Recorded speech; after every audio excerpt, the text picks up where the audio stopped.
যুগ যুগ ধরে ইফতারিতে একটা মজাদার খাবার চলে আসছে, আর তার নাম হচ্ছে হালিম। সামান্য কিছু উপকরণ দিয়ে প্যাকেটের হালিম রান্না করলে এত বেশি মজা হয়, দোকানের হালিমকেও ফেল করবে। চলেন প্রসেসটা দেখে আসি। প্রথমে একটু ফুটন্ত গরম পানিতে প্যাকেটের যে ডালের মিশ্রণটা আছে সেটাকে পুরোটা ঢেলে দিয়ে একটু পানির সাথে খুব ভালোভাবে নেড়ে চেড়ে মিশিয়ে নিতে হবে। এবার এটাকে 20 মিনিটের জন্য ঢাকনা দিয়ে ঢেকে রেখে দিতে হবে যেন ডালটা ফুলে ওঠে।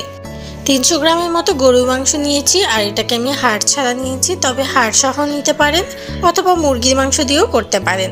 এ পর্যায়ে চুলায় একটি কড়াই গরম করে তাতে বেশ খানিকটা পেঁয়াজ দিয়ে ভেজে এতে এক এক করে আদা বাটা, রসুন বাটা, মরিচের গুঁড়ো, লবণ, হলুদের গুঁড়ো, সামান্য একটু জিরের গুঁড়ো, অপশনাল, এটা না দিলেও চলবে, সব কিছু খুব ভালোভাবে নেড়ে চেড়ে মশলাটা কিছুক্ষণের জন্য কষিয়ে নিতে হবে। মশলা থেকে তেল ছেড়ে আসলে আগে থেকে ধুয়ে কেটে পরিষ্কার করে রাখা যে মাংসটা ছিল সেটাকে এখন তেলের মধ্যে অনেকটা সময় নেড়ে চেড়ে একদম ভাজা ভাজা কষিয়ে নিতে হবে। এ পর্যায়ে কিন্তু প্যাকেটে মশলাটাও আমি ব্যবহার করেছি।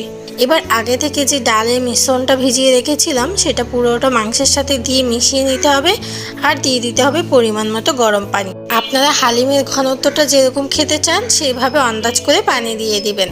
এ পর্যায়ে একটু পরপর নেড়ে দিতে হবে, কারণ ডালের মিশ্রণটা কিন্তু একদম লেগে যাওয়ার সম্ভাবনা আছে।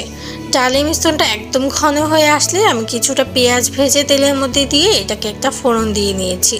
এতে করে হালিমের কালারটা খেতেও খুব সুন্দর হয়। এবার পরিবেশনের পালা। বাটিতে সার্ভ করে উপর থেকে পেঁয়াজ বেরেস্তা, শসা কুচি, আদা কুচি, কাঁচামরিচ আর এক টুকরো লেবু দিয়ে পরিবেশন করতেই তৈরি হয়ে যাবে মজাদার হালিম।